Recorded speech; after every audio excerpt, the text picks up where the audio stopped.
Hello and welcome to CIO News. I am Khushbu Soni, your host for the broadcast and the chief editor at CIO News.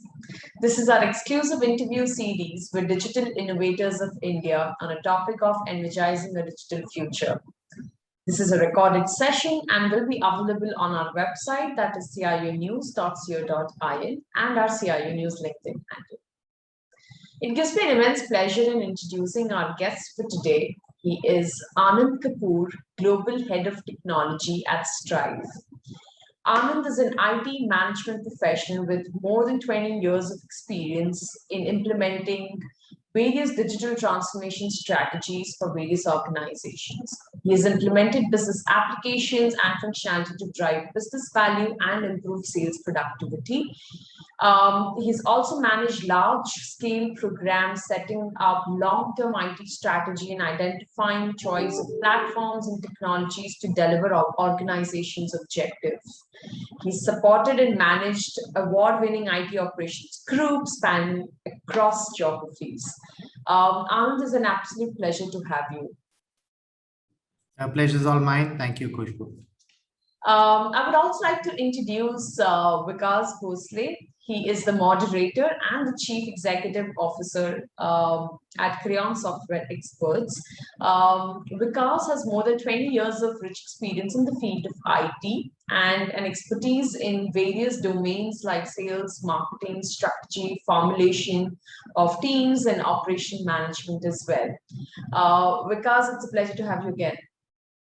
Hey, thank you, Khushbu. And we say, right, our juggernaut is rolling now, and nice to have Anand you on this call this time, and we're looking forward to the conversation.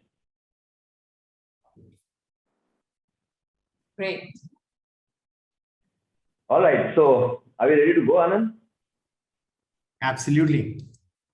All right, so I would like to start the conversation by asking you to let the listeners know a little bit about Strive. What does Strive do? What's the business footprint for you? Sure. So Strive is a market-leading content technology and content solutions provider. We look at data services and subject matter expertise for primarily in the research, learning and education, life sciences and media industries.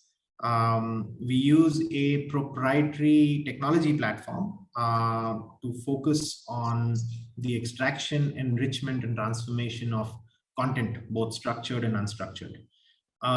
We've got clients across 30 countries, and we were previously known as SPI Global. We have a 40-year-old history, and our resource pool is across 9 countries: India, the Philippines, United States, China, Nicaragua, Vietnam, United Kingdom, and Singapore.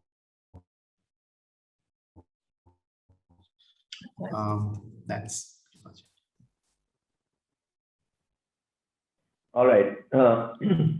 So, I would like to start asking you about how has business been ever since the pandemic struck, right? It's been a very tough 18 months or so for most of the industries. And we say that, in a way, we've been blessed to be in the technology industry because one of the industries that's been able to stay afloat because of, what we typically say that digital transformation is becoming very, very prominent for all of us players in this field. It's been, in that sense, a not so bad time. But it'll be nice to know from you, Anand, how have you been able to manage continuity of services? How have you built resilience in the system? And how's been the overall customer engagement for you over the last 18 months? So it's been a tough time for everybody around in the past year and a half or so. And the pandemic, while there were early indications, did hit us by surprise. Fortunately, our investments in the cloud really helped us to be able to turn this around. We had exceptional support from both the management as well as our customers. The messaging around this has always been empathy, both from our clients to us, from us to our associates, and that has enabled us to perhaps have a very decent year as far as delivery of service is concerned. we were able to fairly quickly enable secure remote working. We were able to leverage and retrack or redo how to look at employee productivity and track it, and also create a strategy that enabled us to turn as work from home volumes went up and down depending on how the pandemic flowed across the countries where we deliver from. We were able to turn the tap on and off on demand, and that has been of significant assistance to us, because it not only from my point of view, right, we need to provide a secure secure means for our teams to connect in, but more importantly for the from a cost angle, right, it ensured that we never broke the bank. And that's been critical for us, as perhaps as important as security, right? In the services business, where you're looking at every cent and every dollar counts. This obviously has been an important aspect of controlling costs and along with taking care of security for us. Yeah. So Anand, we spoke about the cloud, and you said that because there was a predominant adoption of the cloud, you could move your employees immediately on a secured workplace kind of a mode.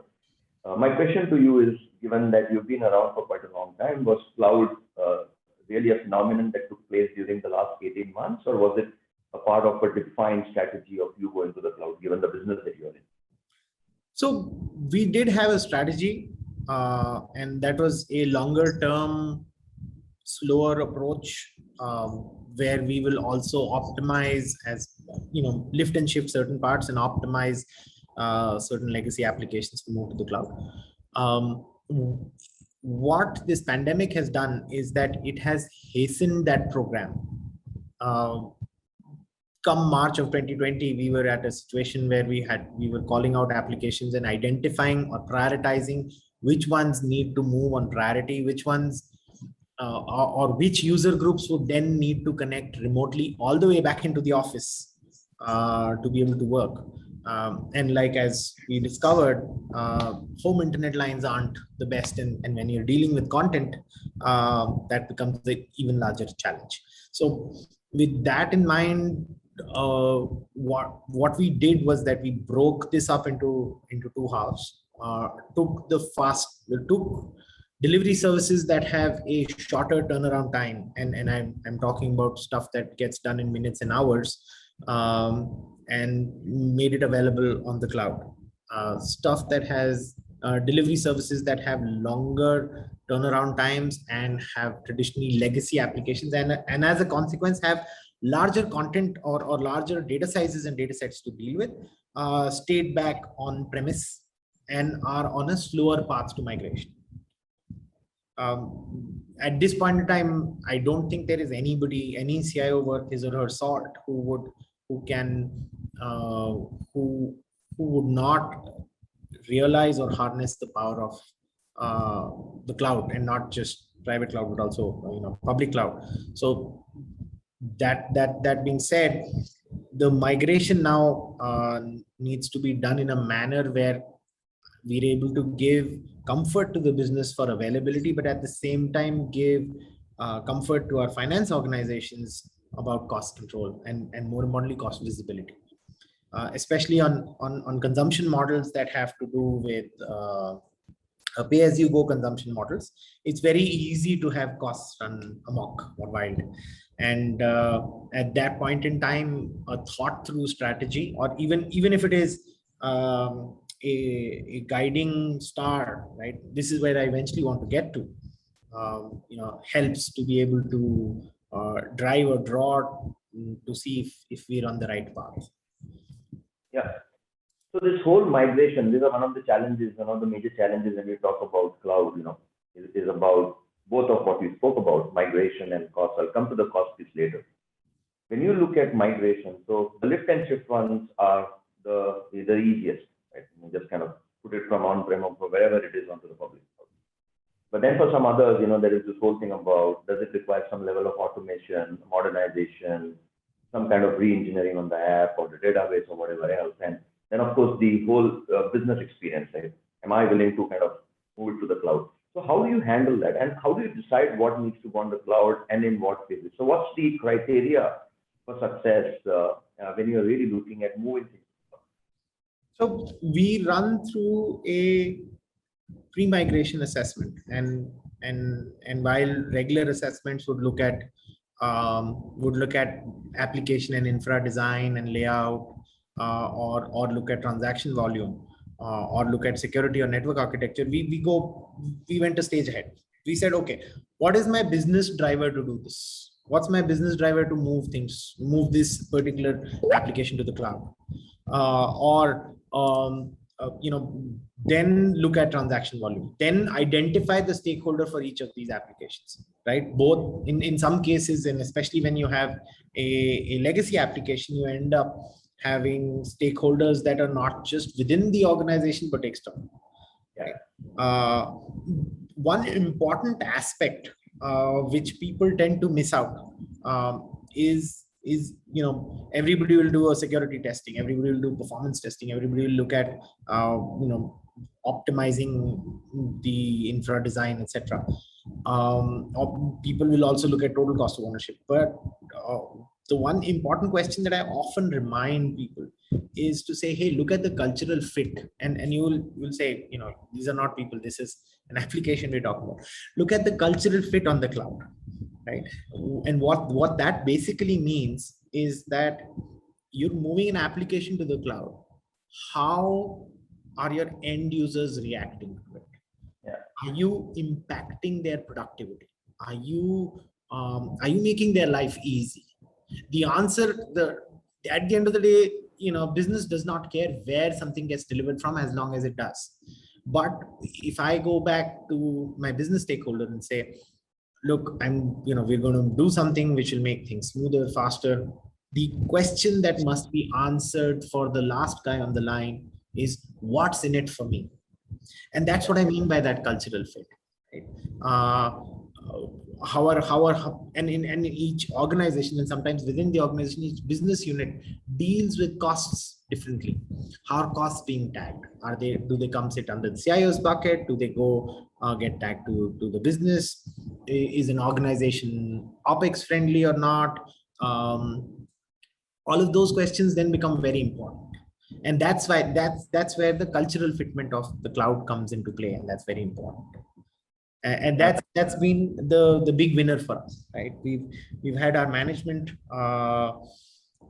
solidly behind us for this modernization of our applications and infrastructure, and we've seen successes pre-pandemic as well, which were largely lift and shift of our legacy publishing platform and workflow, to be able to say, look, now is the time for us to modernize our workflows. A lot of companies use this time of uncertainty to sort of bat down and do a wait and watch strategy. We went on a slightly aggressive path to say, okay, everything is in control, things are being delivered, let's focus on what can we modernize at this point in time. That's really been what we've been up to for the past 18 to 24 months. That's kind of wonderful, because I'm going to become this whole cultural piece where at the end of the day, if as a user I'm able to do more and do it easier without impacting productivity, and I'm not having sleepless nights, in this whole migration that you're doing, I'm happy. But many a times, people who are not happy are people who are managing the cost side of things. Right? Because, if somebody is happy using it, they tend to overuse it. Right? And then, it's not only about, what we typically call shadow IT, that, people suddenly are using something which was supposed to be commissioned off, okay, and turned off, but it's still on because somebody did not take the pain to go and visualize some of those things. And then, of course, services change. Public cloud providers keep changing services. There are different ways in which you can use a VM, or you can use storage, or you can use any kind of BI capabilities, anything that's on the cloud. And that's kind of complex. It's not very easy. So how do you manage this cost paradigm on the cloud? So I'll be honest, it has not been easy, right? Especially again, right? Legacy applications also mean costs are sunken, and upfront you're moving from a capex heavy environment to an opex heavy environment. The two things that we need to focus on prior to starting, starting the first bill, is to say, how am I procuring cloud services, right? And one advice that I would give, we saw our cloud bill sort of shoot up significantly, right? So one advice that I would sort of give to anybody else who's struggling to curb cloud costs, or somebody who's sort of sometimes, heads of IT, heads of infrastructure, CIO, CTO sort of look back and say, did I make the right move to the cloud, right? Is to say, look, cloud optimization can be achieved. And the easiest way is to first identify and remediate any suboptimal provision. That's obviously the first leak that you look at. But before you do any of that, it's easier if you get your finance organizations, your FP&As, FP&A groups, your MIS teams to come into play to say, look, we're going to shift the way we spend money. Cash flows will change, and call these things out, right? That awareness or that spend consciousness across departments is important. Then before we actually start the billing, we start with what we call showback. Look, this P&L, this business line is going to incur so much money. Approximately, it may vary on a certain range depending on workloads and users. And we will try our level best to break it down to the smallest unit possible. Cost per user, cost per page, cost per delivered item. Now, in each business line, the cost basis may differ, right? But to be able to call that out enables the business user to support the IT organization to say, yes, this makes sense. Yes, my business P&L can manage this, and that's a very important approach of saying show back, and if needed or if financial structures allow it, charge back. The other two pieces that I would sort of recommend for sure is take into, so if you, and we're cloud agnostic that way, right? So if you're working with Azure or if you're working with AWS or whether you're working with GCP, don't be shy from taking assistance from from a systems integrator, from your public cloud services provider. There are a plethora of tools natively available that will help you right size your resources. That will help you look at cost anomalies and correct them. Very small, simple choices, right? Have I got the right compute capacity? Have I taken the right storage type? Do I have idle public IP addresses that are blocked? Can I automate infrastructure to manage provisioning? Am I using the right kind of software license? Right? All of those are things that native tools will help. The second one is, do not shy away from making investment in a good cloud management platform. Do it early enough so that costs are blended in and you baseline operating costs. So as your bill grows or as your cloud spend grows, you're able to utilize the optimization that a good cloud management platform brings to the table. Any works, right? But do that, because that's important, so that you're able to look at your cloud and container infrastructure. You're able to manage capacity operations well. Oh, goes without saying, I think there are a number of tricks in the business that you can do, looking at your VMs, looking at your data center locations. We have reserve instances, and, I think you said the right thing, right? Look, invest in the tools, invest in the orchestration layers. All that is extremely important. So while we speak about digitizing and helping internal users become more productive, I'll be also interested in knowing for your business, and especially keeping digital transformation in mind, what are the technology adoptions you have done? What are the deep technologies that Strive has adopted that help you keep ahead of your competition? He's kept made a differentiator for yourself. So, and I will speak in a post-COVID world, right?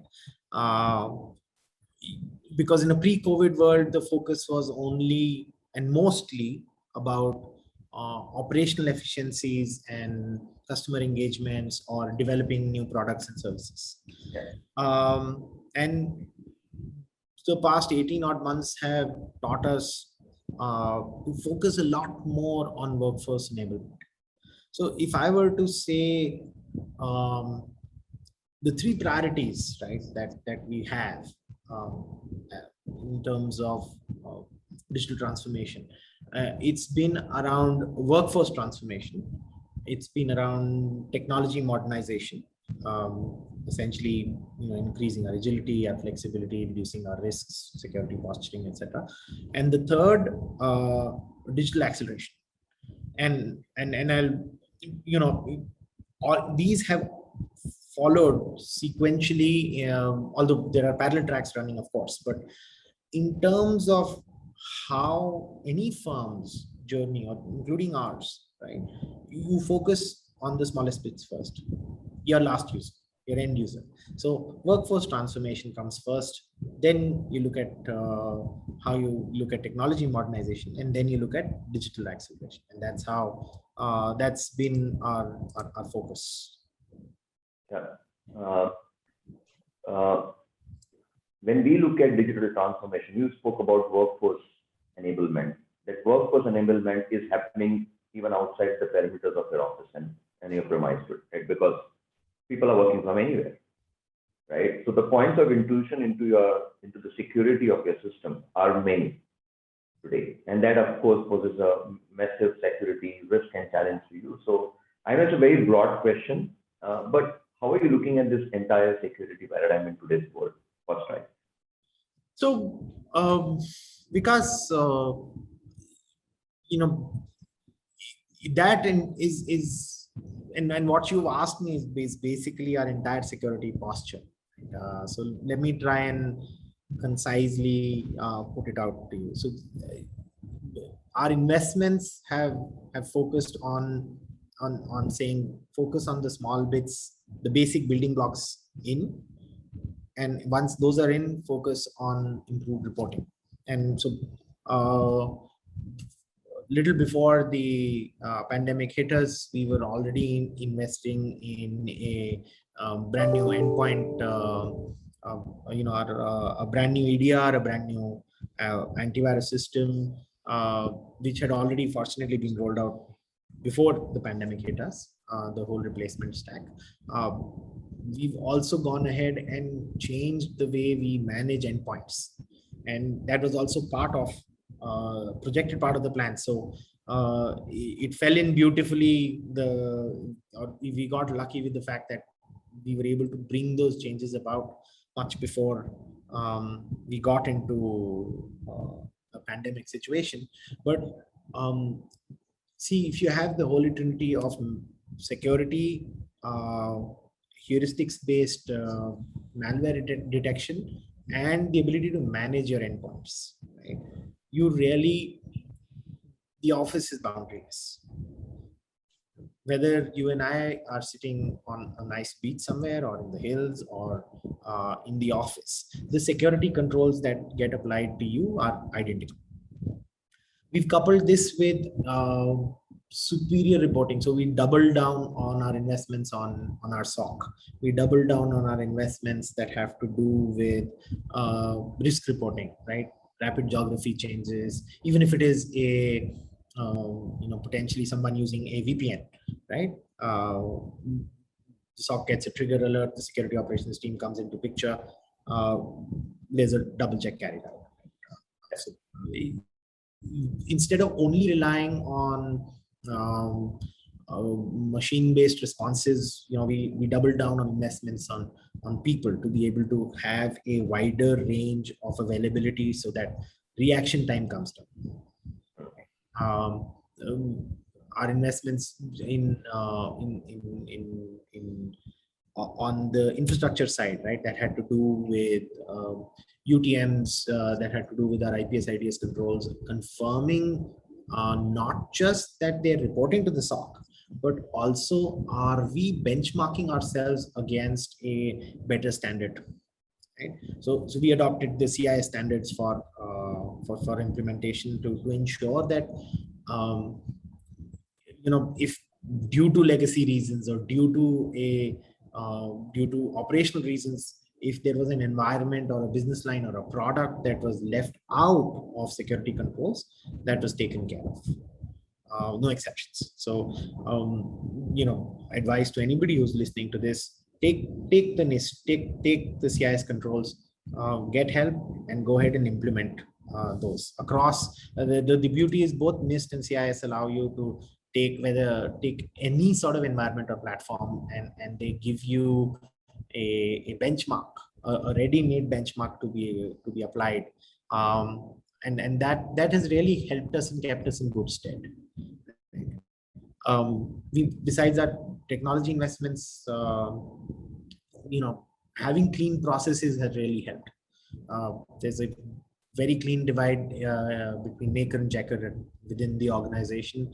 There's a very strong change management in place, and these allow us to go ahead with confidence and have complete control on what's happening.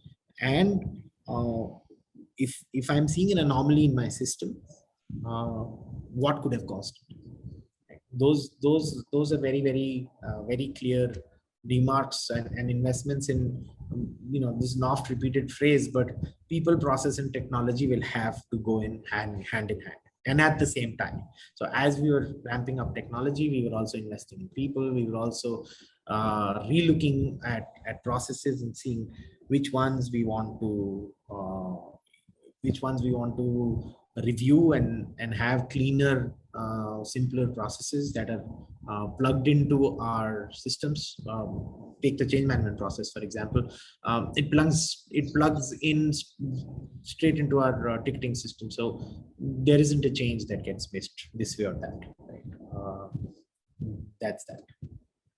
So at the end of the day, it's a nice combination of what you can do internally, looking at the process, technology, people paradigm, and also being humble enough to say, there's a lot that my partners know, whether it's a public cloud provider or it's a security partner, and go back to them and say, what are the best practices? What can we do? So it's a combination of both. And I think that really makes sense. You seem to have it covered from all senses, when you look at cloud, security, digital transformation. So that's lovely. My last question to wrap this up is going to be, how do you look at the future? What are the things that are important to you? What are you going to do for Stripe very different? From a technology or from clearly looking at, how I keep this moving and how I keep the engines on and keep going the way we are going. Okay, so if I were to put it in one line, the time to modernize is now. Updating legacy processes, systems, laying the groundwork for future innovation is here and now.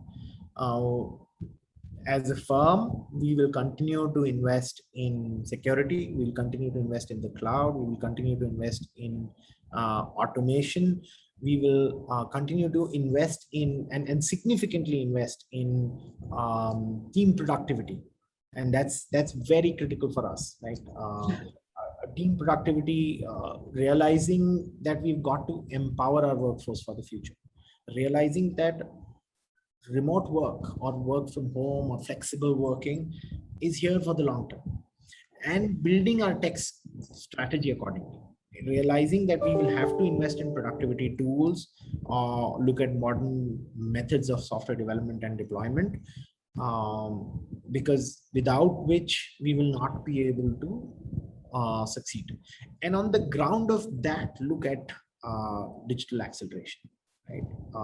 Whether it is all that we are doing for our customers in AI/ML or on data and analytics, but none of that can happen if we don't build stuff at home first, and hence that becomes the most critical investments that we've made.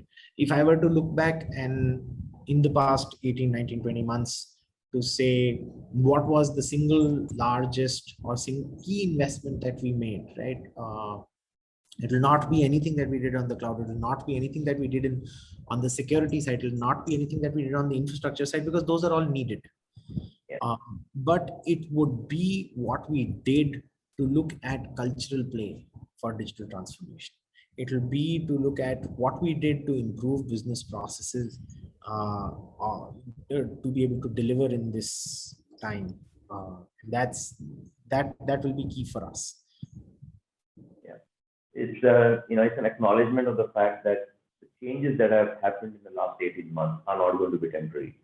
It has permanently changed the way we will have to work. We will have to make our businesses stronger, our people stronger, and I think the way you kind of put it up in the way you're looking at the future in terms of not only the infrastructure and technology piece of it, but also about people and the culture is extremely relevant. Wonderful insights, Anand. Thank you so much for being with us today. It was a pleasure talking to you. Thank you, Vikas, and thank you, Khushbu. I really enjoyed our conversation today. Thank you so much, Anand. Great insights. Thank you, Vikas, for moderating the session. Pleasure to have you. Pleasure all mine. Thank you, guys. Bye-bye.